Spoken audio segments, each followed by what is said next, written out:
Já, góða kvöldið, velkomin að Rauðaborðinu. Við ætlum að vera svona í slorinu eins og sagt í kvöld, svona í tilefni þess að Verbúðin, sjónvarpssería sem að Ríkissjónvarpið sýnir á sunnudagskvöldum, hefur slegið í gegn og dregið kvótakerfið svolítið upp í umræðinni. Þá hef ég fengið hingað til mín góðan hóp manna sem að hefa gagnrýnt kvótakerfið áratugum saman.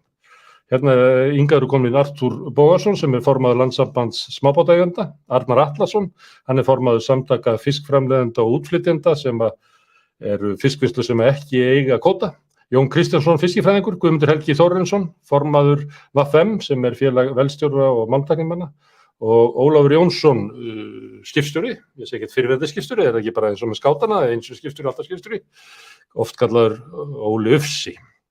Herðu, við ætlum að ræða svona ýmsa hliðar á kvótakerfinu og kannski reyna að svona hjálpa þeim sem eru að hlusta á okkur að meta það hvað áhrif þetta hefur haft, hverjir eru svona fótspor kvótakerfisins á íslenskt samfélag, á íslenska sjávarútveg og íslenska byggðir og atvinnugreinar og þar fram til götunum. En kannski eðlilegt að byrja á þér, Jón Kristjánsson, að rökin fyrir kvótakerfinu var það að vernda fiskistofnana og síðan að búa til hagkvæmari veiðar og annað slíkt. En ef við horfum á með fiskistofnana, því það oft bent á þetta, að við erum að veiða minna núna þorski heldur en í upphafi kvótakerfisins. Er hægt að leggja mat á það hvort að kvótakerfið sé gott til þess að vernda og byggja upp fiskistofna? Já, það hægt að gera það og ég man eftir því að það var búið að segja það þetta byrjaði nú 83 fyrir alvöru, það var búið að messa mikið á undan að væri stöðu ofveiði á Íslandsmiðum. En 83 þá allt í einu hrökk aflinn úr 480.000 tonnan yfir í 3.000 sem þótti algjört skipbrot. Og þá var töldu menn nauðsyn að takmarka afla og það átti að gera með því að skammta hann í fólk og þá byrjaði þetta kvótakerfi að útluta aflamarki en það var að vísu frjáls veiði líka í byrjun með og ég man að það var nú stór fundur í Norræna húsinu, við vorum þar 4 að gagnrýna þetta, ég sagði það að það verður aldrei hægt að byggja upp sveltandi fiskstofn með friðun, það ekki hægt. Síðan eru liðin 38 ára einhver svoleiðis. En af hverju sagði þú þetta og hinir áttu sig ekki á þessu? Af hverju var þetta svo byltingarkennt? Þegar fiskur var allur hafa búin að léttast í nokkur ár, sem þýðir það að það var fæðuþurrð hjá þorskinum og það fer aldrei saman ofveiði og fæðuþurrð vegna þess að þetta skiptir hvað mikið af mat per einstakling. Og ég þekkti þetta nú vel úr Silungsvötnunum og þetta mjög vel þekkt í fæinu. En menn sögðu það, já, fiski var að fækka og þess vegna þetta friðan. En það var bara rangt samkvæmt öllum náttúrufræðikenningum og reynslu sem við höfðum á þessum tíma. Og það hefur bara gengið eftir, það hefur ekkert verið hægt að gera þetta og það búið að reyna, menn lærðu ekkert að reynslunni, þeir áttu að sjá það að friðunin á undan, þannig fyrir 83, þegar að menn veiddu mjög mikið og aflinn var alveg svakalega mikið, þá fóru þeir að standa á bremsunum. Og þá bara hafiði flotinn ekki við því að gresja fiskstofninn á móti þannig að hann stækkaði og hann stækkaði of. Og það veldur síðan hungursneyð. Framhaldið þekkjum við að það var sífellt aukin friðun. Og ég ætla nú að hlaupa yfir þetta, menn sá að það var hægt að græða á þessu. En bara svona fiskifræðilega séð, þá voru menn alltaf að reyna það að skera niður til þess að veiða meira seinna. En ef þú minnkar aflanum, ég vil segja 50% milli ára, þá voru aukanum önnur 50% strax næsta ára og eftir ef að vera gagnið þessu. En við erum náttúrulega búin að vera að fara niður og þá kvóti fór niður í 140.000 tonn. Nú erum við ekki komnir upp í það sem var álitinn algjör aflabrestur, þar að segja 1983. Og við erum ennþá að hjakka í þessu sama fari og þeir eru enn ekki að læra. Þeir eru til dæmis að álíta það og sögðu það bara núna í blöðunum í dag að það myndi hafa áhrif á fiskstofna ef að trillurnar fengi að veiða frjálst. Þetta er alltaf alveg ótrúlegt, sko. Akkur er það ekki að það hefði ekki áhrif á stærð fiskistofnsins ef að trillurnar fá að veiða frjálst? Vegna þess að þorskstofnin er vanveitur. Hann er sannarlega vanveitur þegar þú sér það að hann stækkar ekki og það er engin nýliðun og okkur er ekki nýliðun og það er ekki pláss fyrir þá, hann étur undan sér. Fiskstofnin er sannarlega vanveitur þó að menn segi annað. Það er ekki annað en að líta á þróunina. Þá sérðu það að það er ekkert að gerast, hann er ekkert að stækka þú friðir. Nú er hann ekki að dragast saman núna síðastliðin 3 ára og búið að fara eftir þessum mönnum allan tíman. Og ég hef búin að taka þetta saman og ég skrifaði þetta í blaði hjá Artúri meðal annars, ég flutti fyrirlestur fyrir Alþingi í þessu og ég gerði annað, ég fór í öll löndin í kringum okkur séð það sem að hafa tekið upp kvótakerfi eða uppbyggingu fiskstofna með friðum og það er alveg sama sagan allstaðar. Það er niður á við. Það var verið að veiða 250-300.000 tonn í Norðursjónum af fiski. Það er komið niður í eitthvað 20.000 tonn, hægt og bítandi. Sama er í Írskahafinu, það er niður. Sama er í Færeyjum, það er niður. Þeir byrjuðu, þegar ég fór til Færeyja, þá gat ég 2 ár haldið aftur af samdrættinum. Svo kom nýr ráðherra. Þá sá ég að fiskurinn var á Hórast og sagði að þið verið að bæta í. Og menn bara skildu þetta ekki. Og síðan upplifðu þeir 12 ára aflabrest. Og þetta er búið að gerast tvisvar allt fullt af fiski og árið eftir hann farið. Að því það var verið að spara. Eystrasaltið, þar voru nú 400.000 tonna veiði fyrir löngu síðan. Þetta var kannski 100-200.000 tonn. Nú er Eystrasaltið lokað. Og fullorðinn fiskur hann er 300 grömm og verður ekkert stærri. Svona er þetta allavega það eina sem hann stendur upp úr, það er Barentshafið. Og það tel ég vera meðal annars vegna þess að Rússarnir eru allir með klæddan poka. Og þar er smáfiskur og verslunarvara, kannski 200-300 gram þorskur, hann er bara fyrstur í blokk. Og þegar ég kom í land þá er bara sögur niður blokkinu og þetta er sett í pottinn. Ég hef borðað svona í Múrmansk. Þetta er matvara. Og þeir halda að þeir eru með klæddan poka og hlýða ekki neinu og veiða þetta vegna þess að fá penning fyrir og þá vantar mat. Þeir hafa farið og svindlað og hafa búið að veiða framhjá og allt þetta. Það er það sem er haldið lífinu í þessum þorski. Nú vantar til dæmis í fyrra og hitt í fyrra, vantar alveg að búið að vera loðnuveiðibann, engin loðna. En þorskveiðarnir voru ágætar þó að vera engin loðna. Það étur fleira heldur loðnu. Þannig að þegar upp er staðið, þá erum við bara árangurinn er mjög negatífur, það er ekkert viðurkennt. Menn bara berja haustum í steininn og halda áfram að friða. Þú sagðir áðan að menn getur grætt á þessu, það er að menn getur grætt á því að veiði dragi saman. Hvað áttu við það að þeir sem eru stærri, Samherji, Brim og fleiri svona stór auðhringir, að þeir græði á því þeirra samdráttur vegna þess að þeir geta hreinsað upp litlu útgerðirnar sem lenda þá í vandræðum þegar það er dregið saman í afla, eða hvað áttu við? Já, þeir græðir á því að veiða minna. Ég á nú við að þetta hafi verið upprunalega hugmyndin að koma þessu fyrir eins og það er núna og í nafni fiskverndar. Ég á við það að þegar með framsalinu og öllu þessu, þá sáum við það að þeir gátu grætt án þess að fara á sjó, ekki satt leigja frá sér og allt þetta dót, það er frá mjög hagkvæmt kerfi sem leiddi í einokun. Og við sjáum allir hvert það hefur leitt. Þeir eiga orðið hálft landið í fyrirtækjum og öllum fjandanum og er alveg vandræðum að eyða sínum peningum og það var alveg gott að í verbúðinni verstöðinni eða hvað það heitir. Þegar peningarnir koma á rafrænt núna, en þetta samsvarar því að væri flutt fleiri bretti á hverjum degi frá Vestmannaeyjum og Tígulskollum. Mér fannst það svona góð samlíking. Það er það sem þeir sáu það og hafa haft fyrirmynd sjálfsagt annar staðar að svona kerfi myndi leiða til einokuran og þeir geta grætt í samræmi við bankana og peningavaldið eins og þið þekkið. En ég ætla nú ekki að fara akkurat út í það, það er kannski önnur umræða en allstaðar hefur þetta leitt til samdráttar. Færeyski flotinn er ekki nema brot af því sem hann var þegar ég var þar Og togararnir með ekki koma inn fyrir, eða litlu togararnir með ekki koma inn fyrir 12 mílur og þetta allt svona þó hafi verið svo mikill fiskur fyrir 2-3 árum að menn lögðu net við bryggjurnar. Hann gekk upp í bryggjurnar og upp í fjörur en veiðiskipin og flotinn mátti ekki bæta við dögum eða koma nálægt þessu og svo hvarf fiskurinn. Við erum með myndir á þessu, þetta er skelfilegt og menn virðast bara ekkert læra. En þetta fiskifræðin sem liggur á bak við þetta, hún búin að vera heilagur sannleikur á Íslandi í 40-50 ár. Hvernig stendur á því að svona stór hópur, þetta Íslendingar sykjubargir, geti sannmælst að það sem að þú sér þessu augljóslega rangt sé rétt? Já, það er alveg furðulegt, þetta er bara eins og að tala við stein. Við fáum ekki að taka þátt í umræðinu. Ég er búin að vera í fréttabanni hjá útvarpinu í 20 ár, minnstakosti.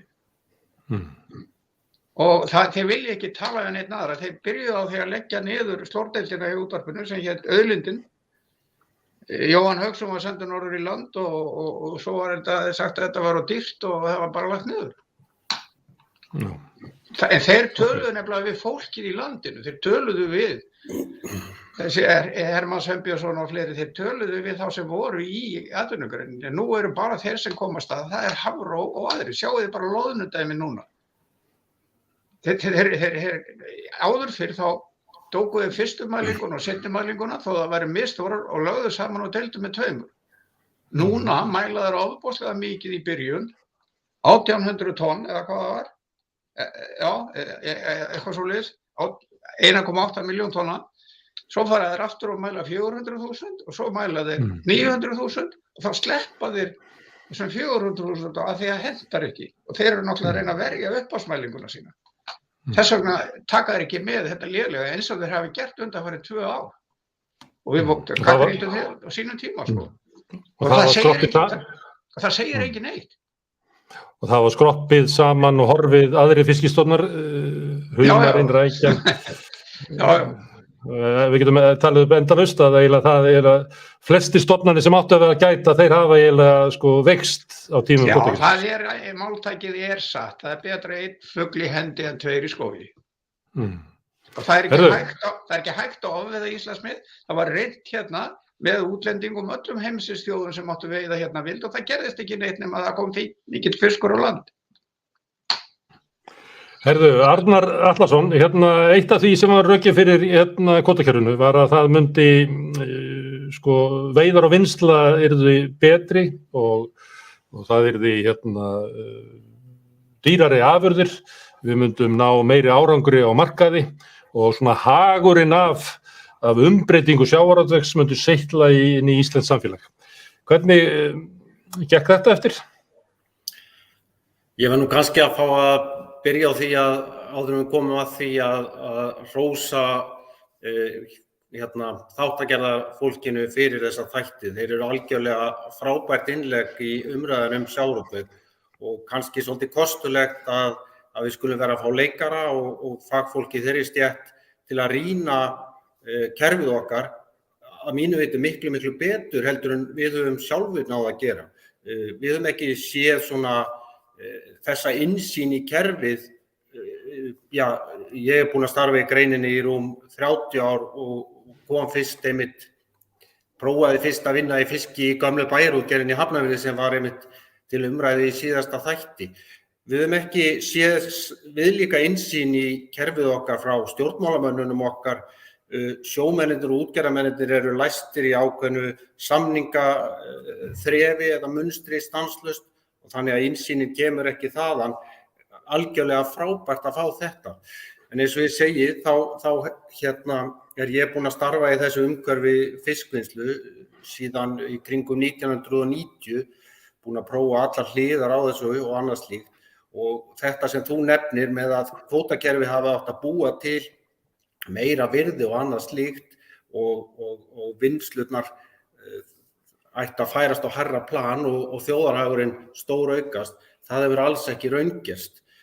Við erum orðið hálfgert bananalýðveldi með fákeppni þetta er nú ekki einokun eins og Jón sagði, heldur alveg hægt að fullyrða að það sé fákeppni í landinu þegar kemur að sjávarútveginum. Fákeppnin hefur leitt til þess að fiskvinnslurnar í landinu sem eru í eigu handhafa veiðiheimildana, þær eru að vinna með einhvers konar bestun, þær eru ekki að vinna með hámörkun á virði og þær eru klárlega náttúrulega ekki að vinna með það að auka atvinnu vítt og breytt landið eða annað slíkt.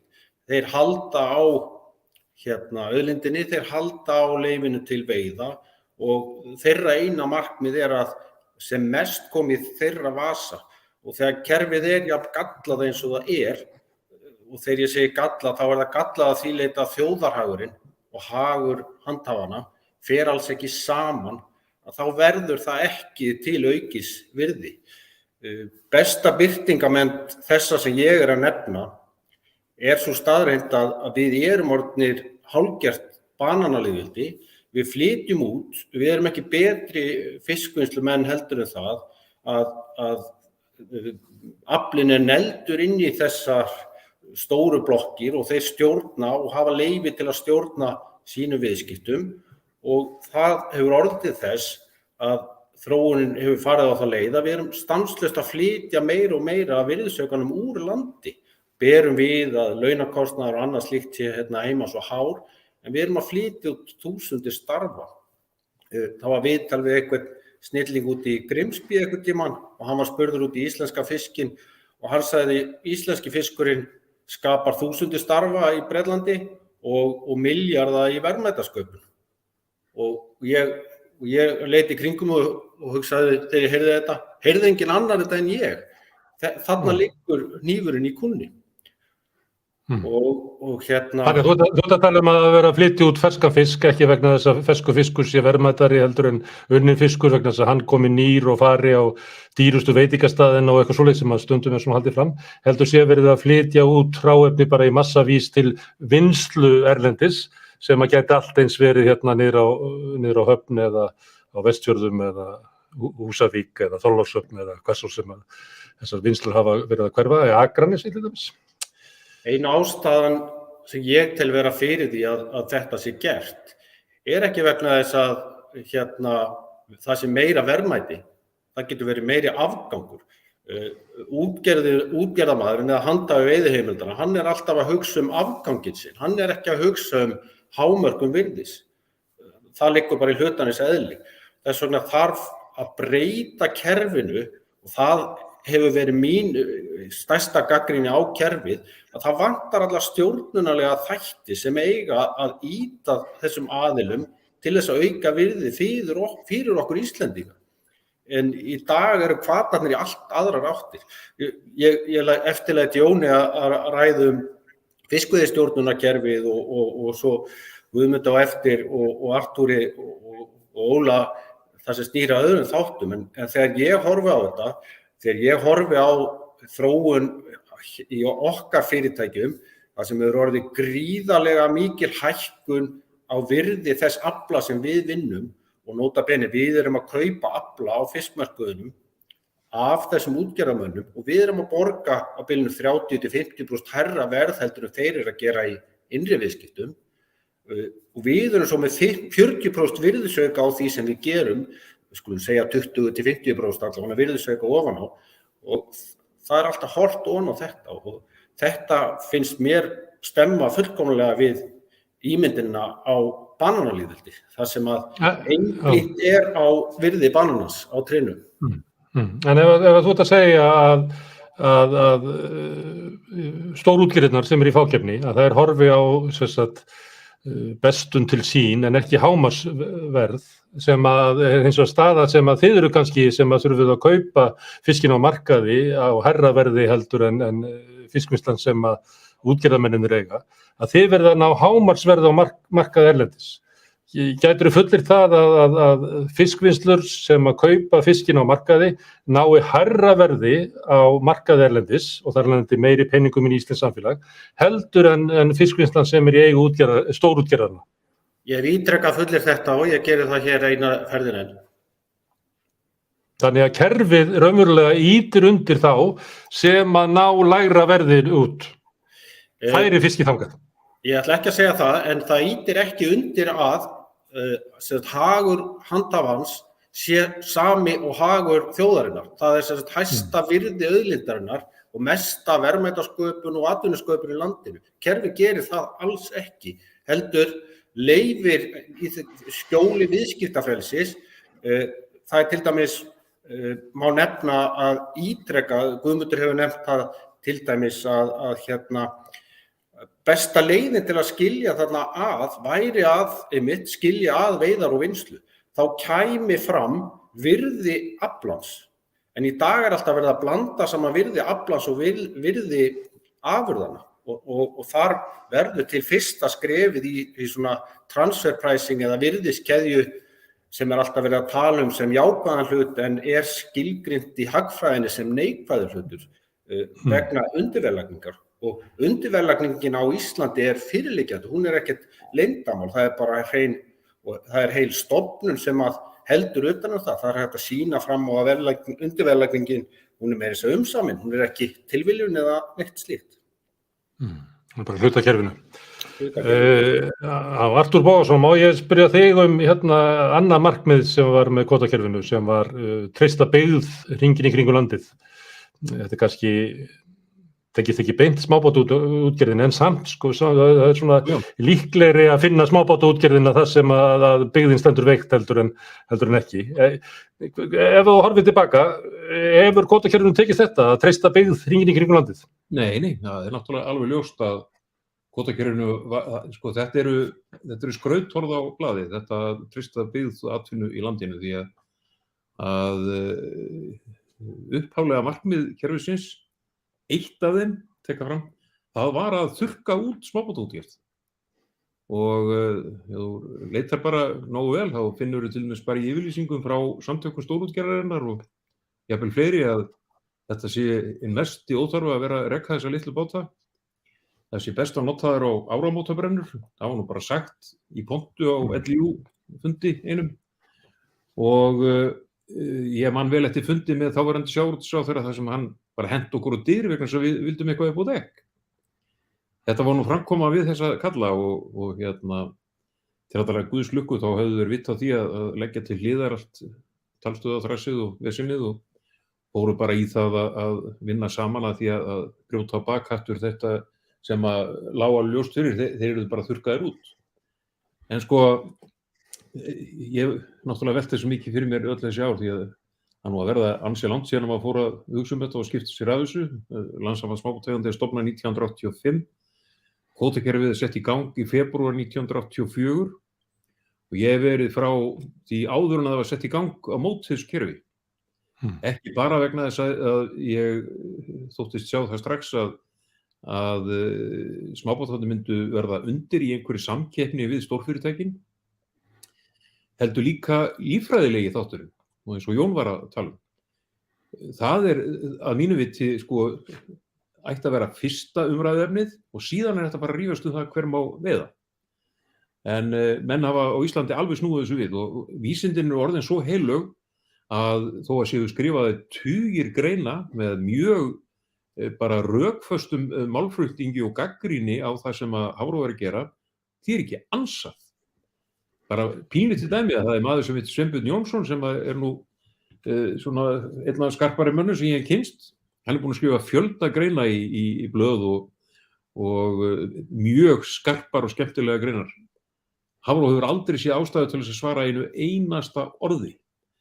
En mér langar aðeins að rifja upp þessa sögu, fyrir að fyrsta, það er nú alveg ástæða til þess að hæla verbúðinni og mér alveg óskilulegt að einhverjum sárni eitthvað fyrir hönd einhvers í sambandi við uppstillingun á þessu og handritið og hvað þetta er.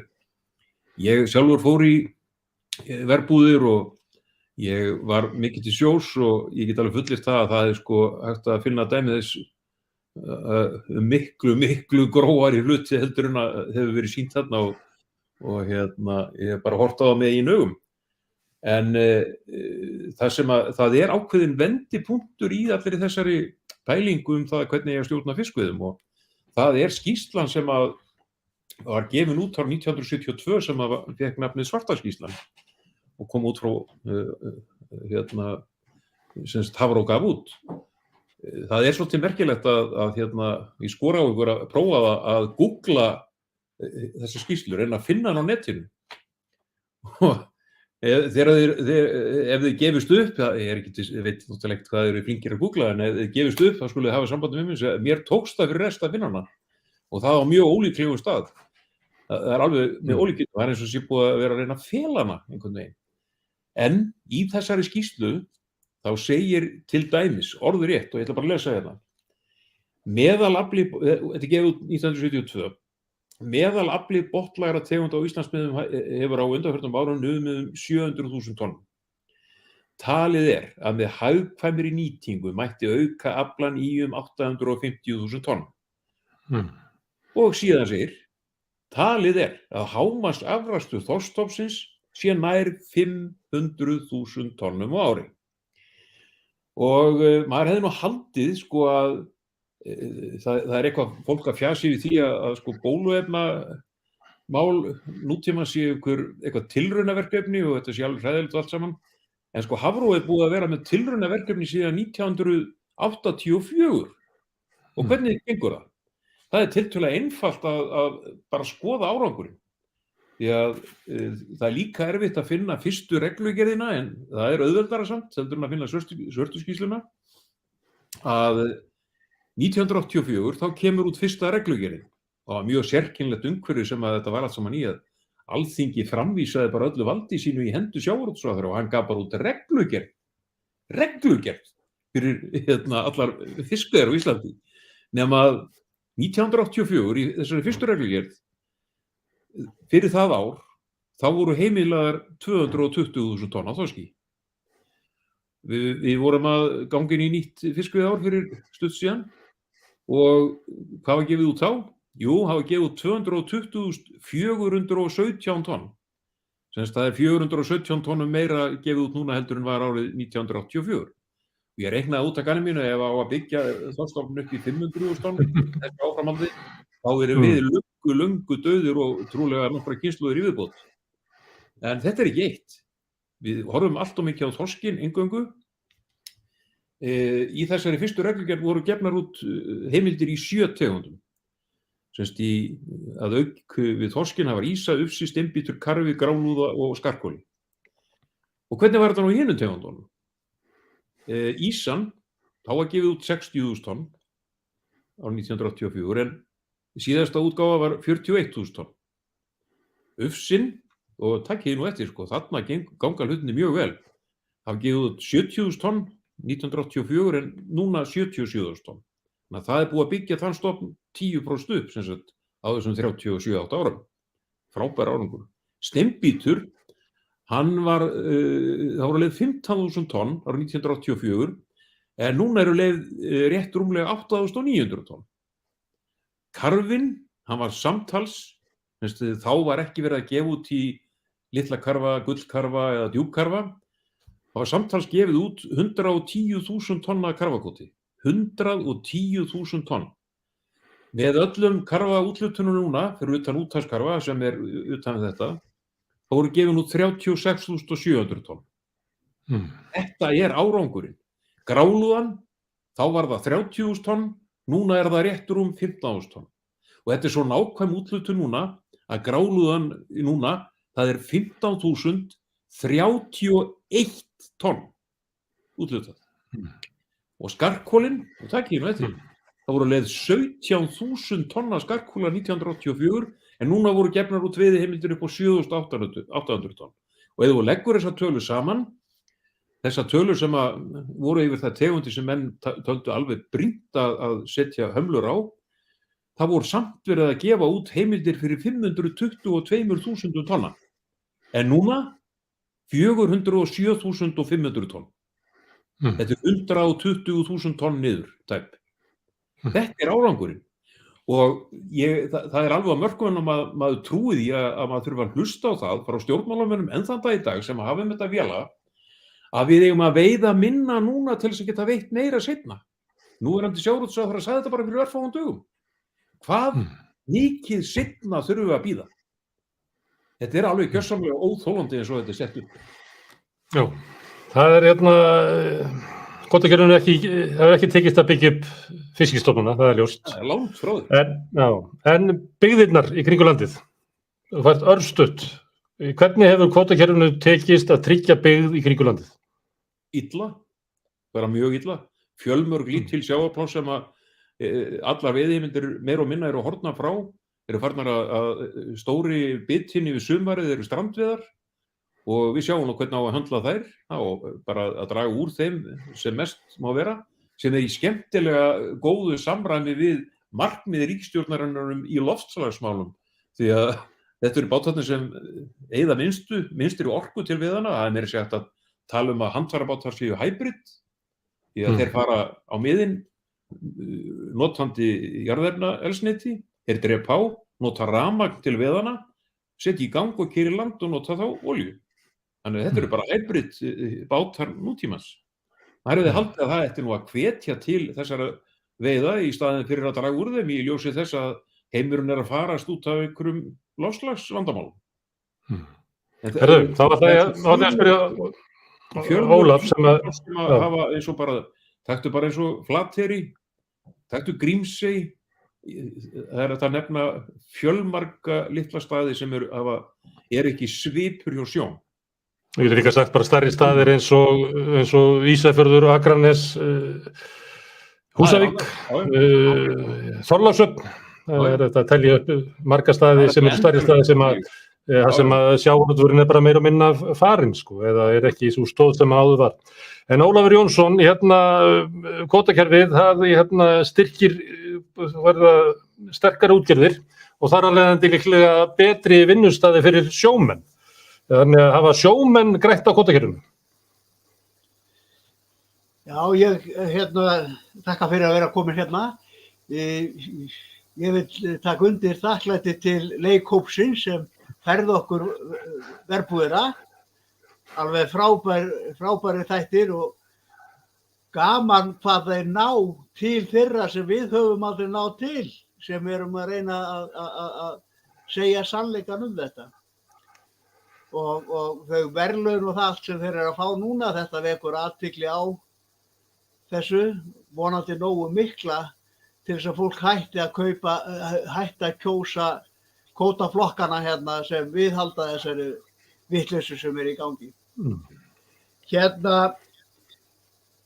Ég vil aðeins skjóta inn í varðandi góðan pistilinn hjá honu Jóni áðan, að sem að væri mjög gott, Ólafur, því að hann var að lýsa raunverulega svona hegðun fisksins og svona sem að þú náttúrulega þekkir sem skipstjóri.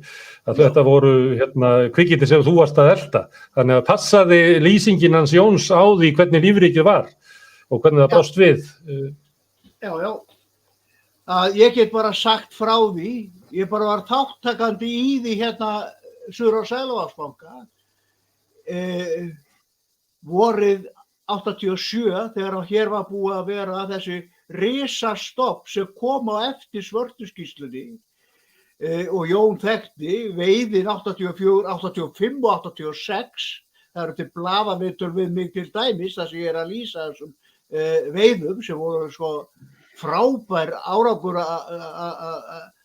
í uppbyggingu frá úthlutun frá sóknarmarkinu, en við fengum svo ekki að veiða 85 og 86, svo erum við þarna 87 og lendum í alveg furðulegu athæfi þorsksins. Það er mokveiði á vertíðinni, út á Selvogsbankanum, og svo fer að síða á seinni hluta, þá fer fiskurinn að síga vestur eftir og upp í utanvert Reykjanesgrunnið, út í Skerjadýpið, þar sem við eltum þennan fisk niður á 400 faðma. Og þá voru þeir fiskar sem við vorum að ná með grjót í maganum. Á undan þessu, 2-3 ára á undan þessu, höfðu þessi fiskar verið að éta undan sér og éta undan sér. En svo gerir hann þetta. Það var bara komið nóg af hungrinu og hann bara fór. Sást aldrei aftur. Og svo ætla ég að segja annað, af því að hann var að tala samþjöppunina, að þetta var Þetta var allt skipulagt. Við fengum þarna dán árið 140 tonn árið 1990. Það var svona eiginlega endanlega búið að sýna sig hvað kvótakerfið var búið að drepa niður þar sem við höfðum verið að fiska 500.000 tonn áður en þetta kom til tals. Að upp úr þessu, upp úr 1990, þá byrjum við að auka veiðin í þorski og þorskur fer að koma inn á grunninn. Að þá svo komið að við ég var þá hjá Granda þar sem var inni gífurlegur karfa og ufsakóti út af skipstjóranum þarna og við erum bara þarna komnir í vandræði, karfaskipin, að við náum hvergi út í Skerjadýpi og fjöllunum, ég veit að strákarnir kannast við þessi staði, við náum hvergi að draga án þess að fá þorsk, við fengum allstaðar þorsk. Svo nú ég í góðri trú fer í framkvæmdastjóra útgerðarinnar sem var member of the board, skilurðu, í Hafró. Hann var stjórnarformaður í Hafró. Svo ég hélt að væri nú heima tökin að spýta í og auka svolítið við þorskkvótann til þess að menn gætu veitt aðrar sortir. Svo ég sit þarna eins og asni fyrir framan hann og að reyna að lýsa þessum áhyggjum mínum að það verða að auka við þorskkvótann. Ég held að hann hafi verið eitthvað 170-80.000 tonna þegar þarna komið. Og ég að segja honum þetta, við getum hvergi kasta, við förum að reyna að fá karfa, það er bara þorskur, það er bara þorskur.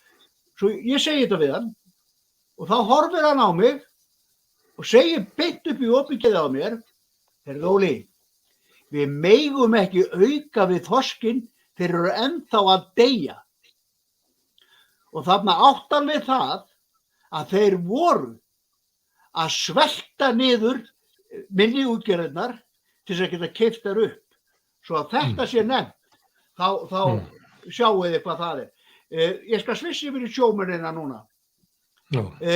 Sjómennina náttúrulega, nýjasta útspilið vissum við alltaf, það var hann í hruninu þegar þeir tóku bara 30% á óskiptu. En þið sjáu það er ekki sami við sjómenn. Það fer allt í gerðardóma og það er ekkert sami við sjómenn. Sjómenn eiga enga rétt lengur.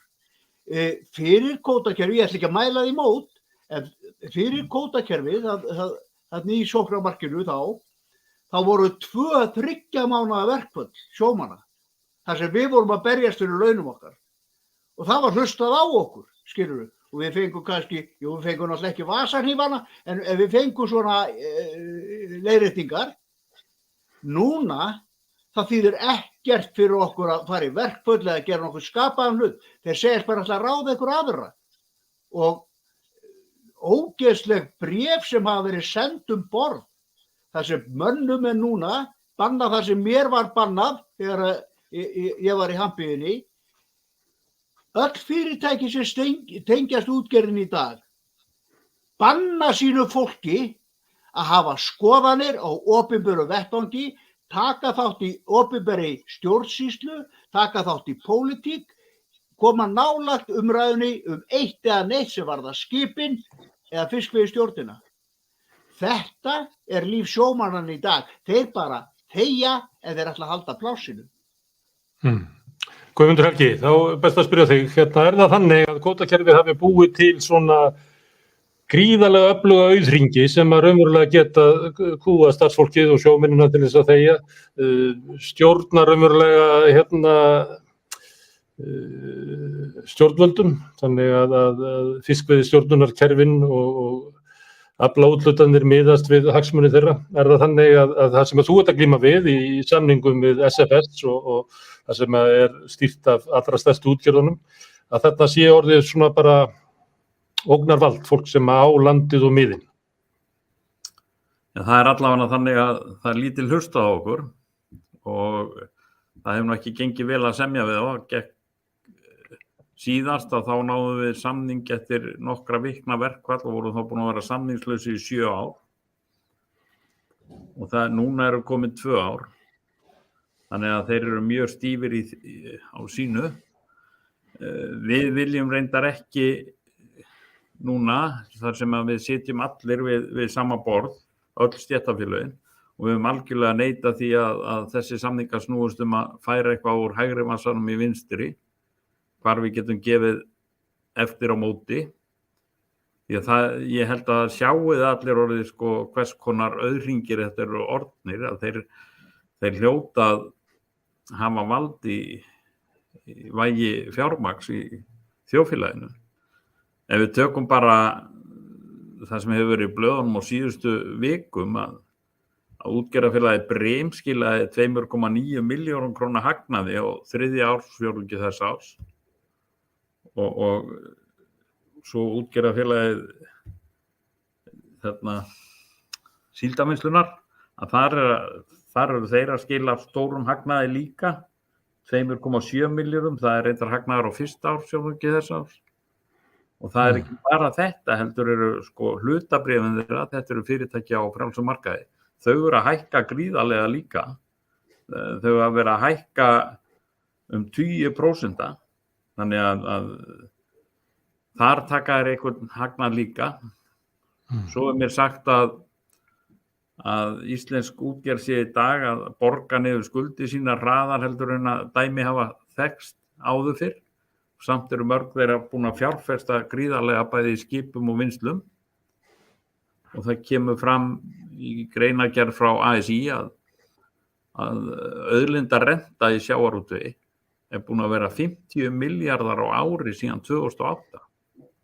Og svo gengur illa að semja við sjómenn að þeir fái sama lífeyrissjóð og aðrir landsmenn sem gæti verið kannski 1,5 milljarður á ári. Því að það má ekki taka af kökunni. Og þetta er orðið staðreynd að þetta eru bara örfáu menn sem að ráða þessu hvernig samið er. Og þeir sýndu okkur það mjög skýrt síðast að eftir margra vikna verkfall að þá náði samningur lítið og þeir fengu bara að flytja aflaheimildir á milli ára. Það eina sem þeir gerðu, þeir senkuðu töku gróðans. En hvað veldur því að þeir eru svona sterkir í samningu við ykkur? Er það vegna þess að þeir eru það? Að þeir hafa bara stjórnvöld á bak við sig og vita það að verður sett verkfall á sjómenn og hvað sem að þeir biðja um? Eða er það vegna þess að sjómennir eru bara veikir? Að það séu að kvótakerfið getið af sér mörg hálaunastörf þar sem að menn líta ekki svo á sig sinn hagur að því að vera að fara í verkfall, þannig að stéttin sjálf er ekki nógu öflug. Eða er eins og ég sagði áðan, er þetta bara menn sem að vita það að þeirra er valdið og þeir hafa þetta bara eins og þeir vilja. Þurfi ekki að vera hlusta á ykkur, sko. Já, ég er alveg viss um það. Þeir vita það að þeir þurfi ekki að vera hlusta á okkur en þarna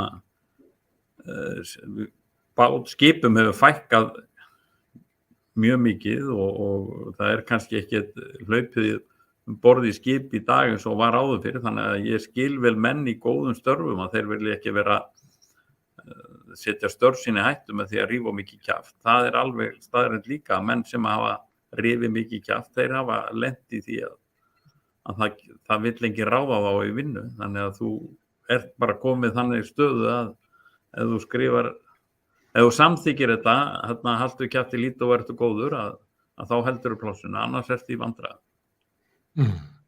En þið hafið í VFM verið að benda á það sem að útgerðin er að svindla á sjómönnum með því að selja sjálfum sér aflann á mjög lágu verði á meðan að kannski bara í næstu bryggju er verið að selja sambærilegan afla á miklu hærra verði til Noregs eða eitthvað slíkt.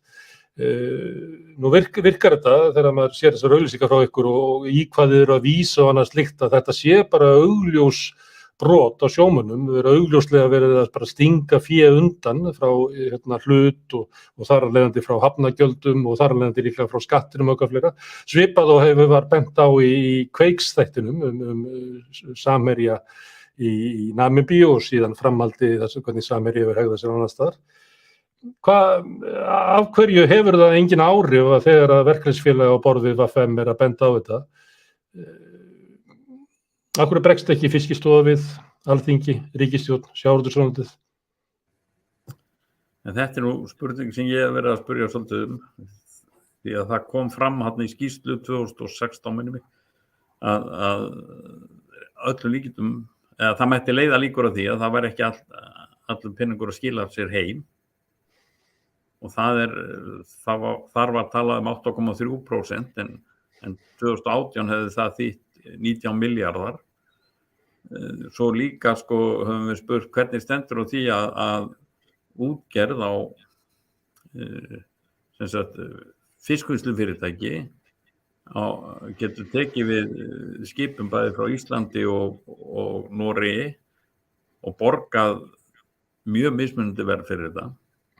Sérstaklega þar sem að þetta afli sem hefur verið veiddur úr sömu torfu á sama stað og svo siglað í sömu höfn og landa á sama degi, en þeir borga Norðmönnunum miklu hærri en Íslendingum.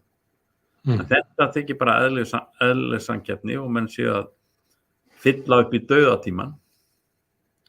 Þannig að ég held að ef við ætlum að fá einhverja eðlilega verðmyndun fyrir sjómennina þá sé sterkasta leiðin að aðskilja veiðar og vinnslu, en það er engin vilji fyrir því í þjóðfélaginu því að við eigum að hámarka virðiskeðjuna með því að hafa þetta allt á einni hendi og ef við lítum í kringum okkur þá spyr ég bara fyrir hvern.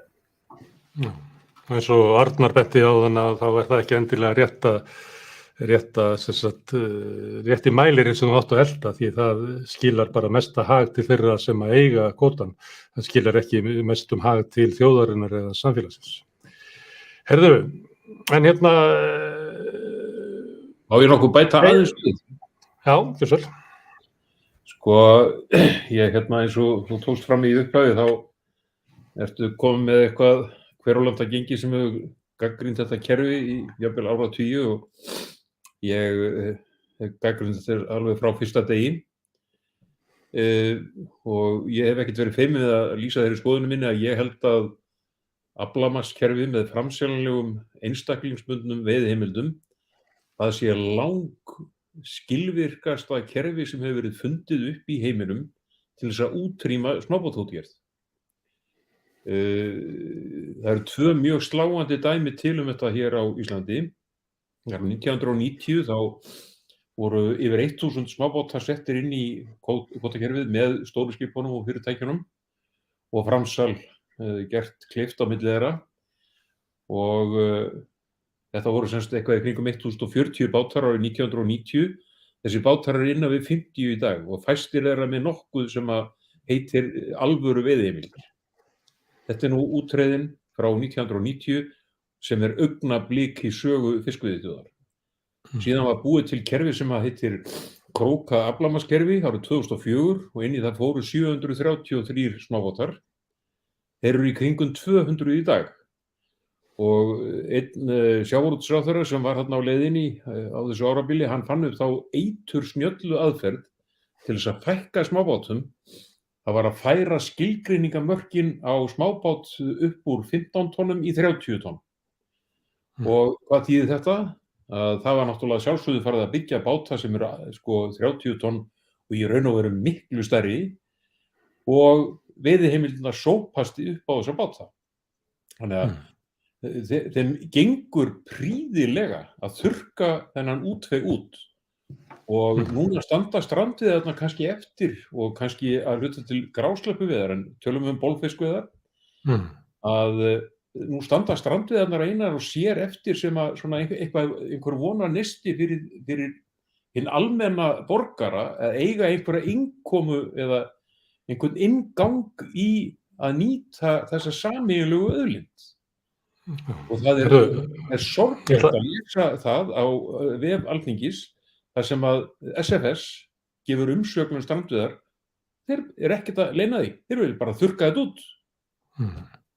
Herðu, þakka fyrir Arþúr, en ég ætla að ná honum Arnari Atlasyni því ég veit að hann er tímabundinn og þarf að rjúka hérna í burtu og það var, hvert fólk til þess að átta sig á þessu hvað Arþúr var raunverulega að segja. Hann var að segja að kerfi sem við vorum búin að lýsa hérna áðan, hvernig það var eiginlega byggt upp til þess að henni stóru getur þurrkað upp innan litlu, var eiginlega fært búið til minni útgáfa af slíku kerfi inni í smábátaútgerðinni með því að stækka skilgreininguna, þannig að nú eru stærstu smábátarnir útgerðin sem með stærstu smábátina náða að þurrka til sín sko kvótan þar inni. En Arnar, eitt sem ég langar til að spyrja bara almennt, því að verðbúðin hefur vakið athygli og hreyft við mörgum og ástæðan er náttúrulega sú að fólk þekkir þessa sögu. Hún passar við reynslu fólks, þannig að þetta er það sem að þjóðin veit og við höfum séð þetta bara í könnunum afstöðu til kvótakerfisins. Það er alveg augljóst að þjóðin veit hvernig þetta er.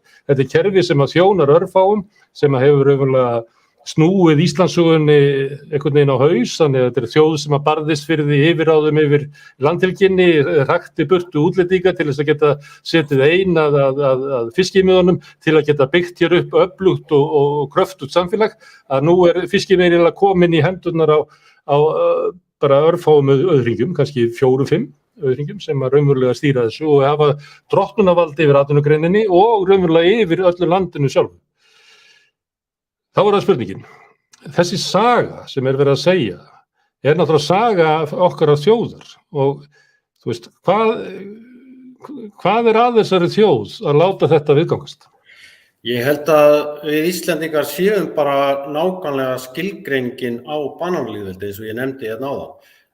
Bananalýðveldið er bananalýðveldi vegna þess að það hefur ákveðin gæði og þekkir gæðin og veit hvað gæðin gefa af sér en það vill ekki trúa því að það geti haft það ennþá betur og það er akkurat eins og við.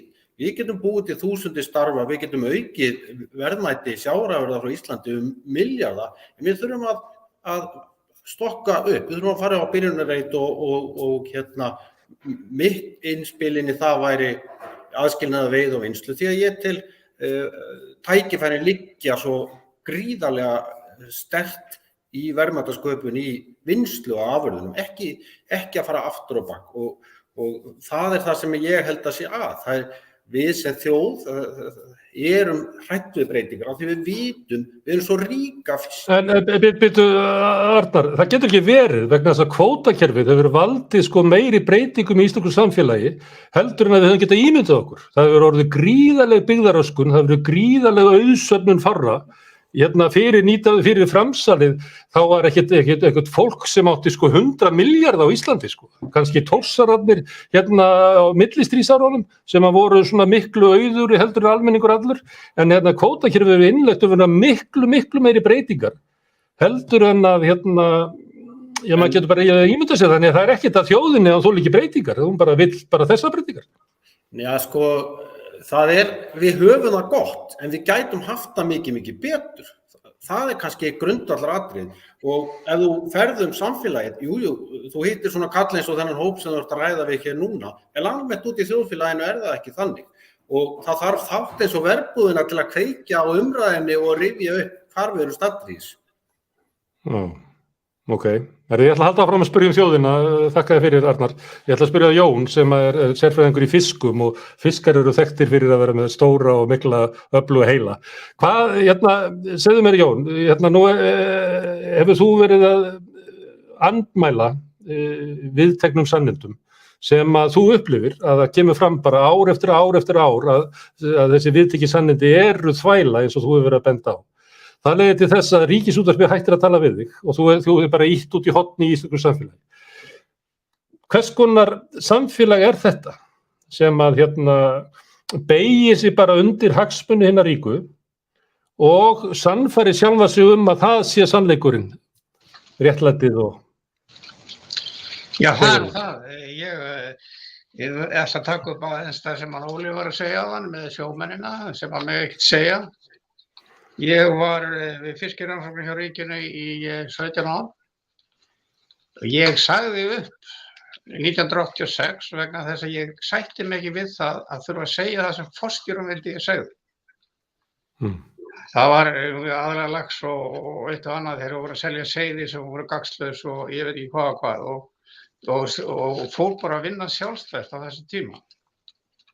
En ég var við það í allri minni vinnu að það er alltaf búið að vera að ræja mig það sem ég kem. Ég búin að vinna í 7 löndum í 3 heimsálfum og hef þar af leiðandi kynnst ansi mörgu, miklu meira heldur en einn maður sem að hugsa bara loðinu niður skólagötu. Þannig að, en það er allstaðar sama sagan að ég fæ ekki aðgang til dæmis að rannsóknum hérna við Íslandsstrendur þó ég búin að skaffa mig skip. Þá mátti ég ekki vera með að veiða án kvóta og ekki selja fiskinn upp í kostnaði eins og Hafró gerir. Ég varð að taka á kvóta skipsins, þannig að þetta er dauðfætt sko. Og ég ætla að merkja fisk hér og þar og ég hef búin að vera í umboðsmönnum og alls konar dóti og ég man sérstaklega eftir því að ég var að koma frá Norður-Írlandi þar sem ég var að vinna fyrir sjómenn.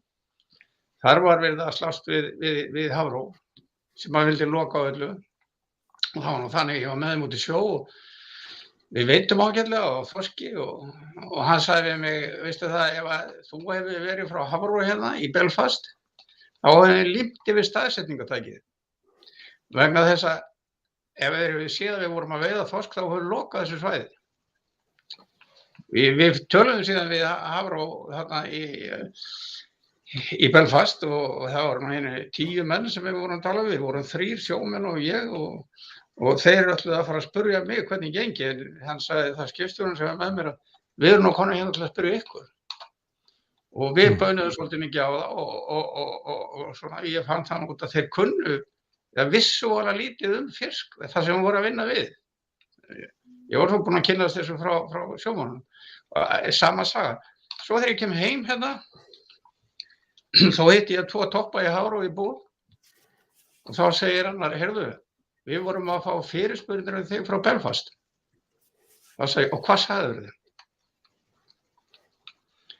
Það er svona sem þetta gengur að það var gefið á mann skotleyfi þar sem hann var að vinna en ég nú sem betur fyrir hef ég bara haft það ágætt og fengið mikla reynslu. Ég fann það til dæmis út að það var alveg sömu lögmál sem giltu í rækjustofnunum eins og silunginn. Nema það voru miklu fleiri einstaklingar sem ég var að vinna með, það var alveg sömu prinsip. Vaxtarhraðin fór eftir fæðuframboði og það fór eftir rækjufjöldanum og svo framvegis og framvegis. Þetta er allstað sömu lögmálin. Það er alveg saman hvort þú bóndi eða sjómaður. Það er engin bóndi sem að myndi hætta að slátra til þess að hafa meira seinna. Það er engin bóndi. Má ég aðeins spyrja þetta sem þú átt að segja? Ertu að segja að hagsmunaaðilar á Íslandi hafi verið að ræja þig erlendis vegna andstöðu þinnar við svona ríkjandi stefnu hérna heima? Ég var búinn að semja við færeyska útgerðarmenn 30 ára rannsóknarverkefni Færeyja og farin að leigja með tæki og undirbúa og svo fór þeir á ráðstefnu niður í Portúgal, Þorsteinn Pálsson og Kristján Ragnarsson og svo hringdu þeir í mig frá Færeyjum, þar var einn frá Færeyjum náttúrulega og sagði að við erum að hætta, við höfum ekki pening í þetta verkefni. Þetta passar við, það hefur komið fram að stórútgerðarmenn á Íslandi voru að ræja prófessor í hagfræði við Columbia háskóla í New York við að reyna að ota honum, grafa undan honum þar í hans starfi vegna þess að hann hafði gagnrýnt. Já, þetta byrja með því að segja maður sé umdeildur og það er nú ekki hægt að hlusta á hann.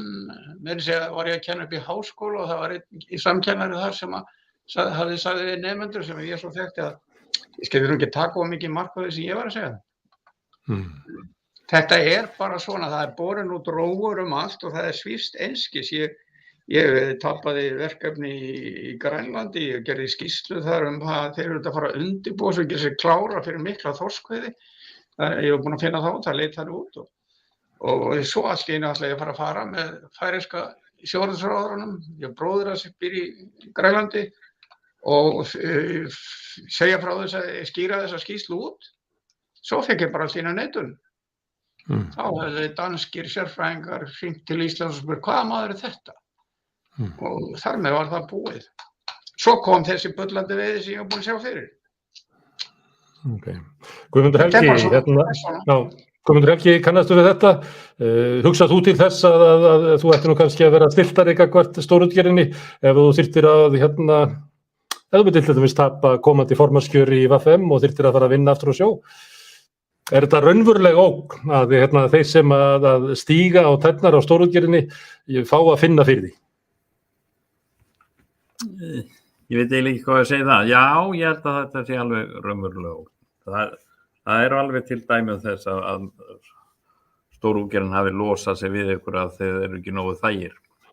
Þetta náttúrulega þegar eins og þetta hjá okkur að menn eru jafnvel svona í átta á fjötrum svolítið líka, eiga stóra fjölskyldu á einhverjum ákveðnum stað og vilja ekki fara þaðan, þannig að menn svona hugsa sig kannski tvisvar áður gagnrýna of mikið. En ég held að menn eins og sem lendi í stöðu eins og ég verði bara að reyna að halda sínum kúrs og svo verður bara komið í ljós hvað félagarnir vilja og hvernig SFS tekur á móti manni og svoleiðis. Þannig að þetta eilífa barátta hjá okkur, hvernig á að skipta auð þjóðarinnar og ég bara fullyrði það að honum ekki réttlátlega skipt eins og staðan í dag. Já. Og stórútgerðin ver sig vel, núna þegar verið að sýna verbúð þá poppar upp auglýsingaherferð frá þeim mikilvægi stórútgerðarinnar í öllum auglýsingatímum, vagg og velta, að margt velti á sjávarútvegi, þannig að þetta andstæðingur sem að svarar bara í hvert skipti sem að hann telur að sé verið að vegið að sínum hagsmunum, að þá svarar hann mjög hvasst eða snöggt alltaf. Já, það alveg staðreynd og þeir gera það mjög vel, þetta mjög skemmtilega auglýsing en þeir eru líka að berjast mjög skemmtilega þætti. En það samt gaman að þegar maður lítur yfir þessu auglýsingu og það vaggar allt og veltur þá þeir eru komin út á sjó og hafa bara blankað til logn og blíða og skipstjórar rólega og vel kaffibollan. Það að sýna þessar aðstæður sem að menn eru í þegar veðrin eru sem verst, hvað menn eru að leggja á sig til að hafa þetta kaup og ná þessum fiski á land sem að skapar allan þennan arð og spyrja svo, þetta réttlát sneið af kökunni?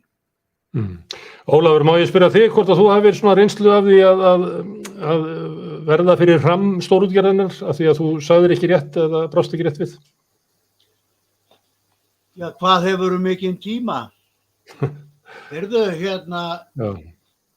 það er mjög hryllilegt hvað heftin mikil. Ef þeir taka upp á sig að fara á eftir mönnum sem hafa látið í ljós skoðanir sínar og ekki legið á þeim og fylgt þeim eftir. Að nú, þið hafið lesið kannski söguna mína hjá henni Ólínu og í bókinni hennar góðu. Heftin svo gífurleg að það ekki nóg með að þeir þakki niður í þér. Ef þeir koma færi á þér einhvers staðar þá skulu þeir samt hefna sín á þér. Og ég var eltur til Máritaníu, ég var eltur til Marokkó. Ég var ekki látin vera því ég kom heim og ætlaði að halda áfram mínum verkefnum. Þá voru fengnir menn maður sem var nálægt mér við annan mann, það var sett upp heil skrifstofa hérna í Reykjavík og þeir þóttust hafa aðgengi að lánasjóðum menn sem væru að leita sér að verkefnum sem þeir vildu fjármagna. Með þessu var komið í veg fyrir að ég gæti í annað sinn komið mér upp skipi. Hvernig náðu þeir í þessa tvo menn? Sem voru svona nálægt mér og ég gat ekki sett í samband við þessa ógnvalda. Jú, þessir menn höfðu verið með kúlulán. Í hruninu þá áttu þeir ekki möguleika nokkuð tíman að borga þessar upphæðir sem höfðu fallið á þá, þeir höfðu báðir unnið í bankakerfinu. Hvað varðu þessi kúlulán? Þeir voru bara að borga fyrir þá ef þeir tækja að sér þetta verkefni. Svona þetta. Það hringt í menn. Ég var að vinna fyrir einn út í Las Palmas. Það var hringt í hann og sagt að hann svo orðljótur. Já, ég var beðinn að vera ekki svona orðljótur á Facebook og svona. Heyrðu, ég var komin svo hérna á skip, hérna upp í Breiðafirði, búin að vera þar í 4 ár. Hafði margfalda veiðarnar þar síðasta árið sem ég var með nýrri aðferð sem ég setti þar í. Ég þóttist nú vera nokkuð öruggur með blásið. Þá kom allt í einu spurning, heyrðu, þú mátt ekki tala svona þessa menn. Ok, það skal ekki vera að tala þá. Næst kom, heyrðu, þarna þegar Binni ætlaði að stefna ríkinu fyrir að stela af honum hérna makrílnum, þá skrifaður 14 posta á bókina. Hvað skeiði svo? Hlustiði nú vel. Jú, mér var hótað brottrekstri ef ég kláraði ekki vinnuna þessa vertíð á öðrum bát, svo ég var að fara yfir á annan bát og svo var ég hundeltur í Reykjavík, forstjórinn á full á bílar að ná í mig til að koma uppsafnarbréfinu mínu í hendur hérna fyrir 1. maí af því að 3 mánuðum eftir 1. maí þurftu Faxaflóahafnir að láta eigendur bátsins sem eiga líka slipp hérna suður með sjó hafa 2 milljarða. Þeir fengu 2 milljarða 3 mánuðum eftir að þeir sögðu mér upp. Er heftin ekki mikil í þessu? Já, hún er mjög mikil. Hérna, Artúr, má ég enda á þér? Þetta er náttúrulega lýsingar á svona, eitthvað geti kallað þetta svona mafíu, en þetta er nú kallað svona ólígarkismi, þar sem er fámennisklíka sem að áður hafa sölsað undir sig eignum og auðlindum almenning sem að stýri samfélögum. Þetta er vandamál í Austur-Evrópu, þetta er líka vandamál og við talaðum þetta í fullri alvöru bara í Bandaríkjunum og víðar, að samfélögin verði svona, að þau eru undir hælnum á fámennri klíku auðfólks sem hefur náð undir sig öllu völdum. Er það þannig? Þetta er lýsingin, þetta er verbúð þar sem að þú verður að standa og sitja eins og stórgrossirinn segir. Já, ég ekki ágætt að enda á svona pínulítið komískri sögu í sambandi að það gerðist fyrir, það er nú orðin þó nokkuð mörg ár síðan að ég fékk boðsbréf frá dönskum samtökum sem að voru í samvinnu við danska sjávarútvegsráðuneytið og einhverja aðra dönsk fiskimannasamtök og útgerðarsamtök að halda ráðstefnu í Kaupmannahöfn. Og mér var boðið að vera sem sagt einn af ræðumönnum ráðstefnunnar og mér fannst þetta bara spennandi og þetta var borgað þannig að þetta var ekki útgjöld af minni hálfu eða Landssambandsins. Þannig að ég bara svaraði að bragði og sagði já, ég skal bara gjarnan þiggja það að geta spjallað á þessari ráðstefnu. Nema að svo líða einhverjir dagar, ég man ekki nákvæmlega hversu langur tími en það skiptir ekki máli. Þá fæ ég símtal frá Danmörku sem að í símanum einn af þeim sem var að skipuleggja þetta og hann var að greina mig frá því að þeir semst hefðu líka boðið aðila frá LIU sem að skammstafa sig núna SFS í Dullagerði að semst þeir hefðu verið búnir að samþykkja það að taka þátt í þessari ráðstefnu en vegna þess að Artúr Bogason væri einn af ræðumönnunum þá hygðust þeir ekki taka þátt í þessari ráðstefnu.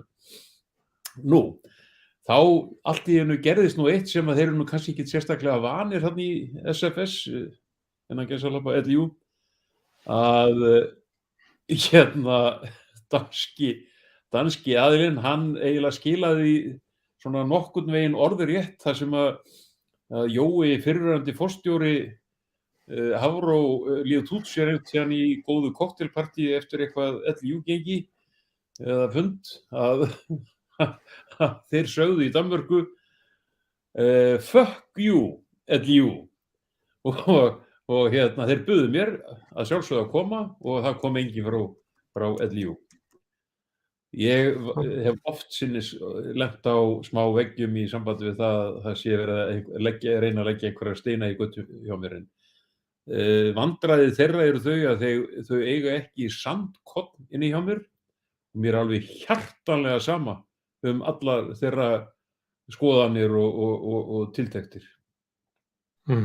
Herðu, kæra þakki fyrir þetta og ykkur öllum. Það var svona merkileg yfirferð yfir kvótakerfið og ekki síður vegna þess að ég kynnti ykkur upp að þið hefðu verið að gagnrýna kvótakerfið árum og áratugum saman og það kemur fram núna í svona þeim sögum sem að þeir að segja hérna í lokin hvaða gjald það er að andmæla fjöldanum. Það er gott að fólk hafi það í huga þegar það er að horfa á verbúðina og svona hnussa inn í sér hvað þetta er allt saman satt. Að það er fólk sem hefur verið að benda á þetta áratugum saman sem að hefur fengið að líða fyrir það í íslensku samfélagi vegna þess að við erum ekki góð í því samfélagið að standa með þeim sem er að gagnrýna. En ég þakka Artúri Bogasyni, Arnari Atlasyni, Jóni Kristjánssyni, Guðmundi Helga Þórarinssyni og Ólaf Jónssyni kærlega fyrir. Rauðaborðið verður hérna næsta á mánudaginn en ég verð með þátt hérna klukkan 10 á laugardagsmorgun sem heitir Vinnuskúrinn þar sem að fólk úr verkalýðshreyfingunni og öðrum almannasamtökum mætir og ræðir fréttir vikunar. En svo hvet ykkur til þess að fara inn á samstöðum.is, þar getið bæði séð svona dagskrá vikunar, hún er orðið svo löng og þétt að það er eiginlega ekki hægt að leggja það á ykkur að ég fara að þylja hana hérna upp, en þið getið líka stutt samstöðuna með því að ganga þar inn í Alþýðufélagið sem styrkir dagskrárgerð hér við hérna í samstöðunni. En ég þakka gestum mínum og áhorfendum og hlustendum kærlega fyrir í kvöld og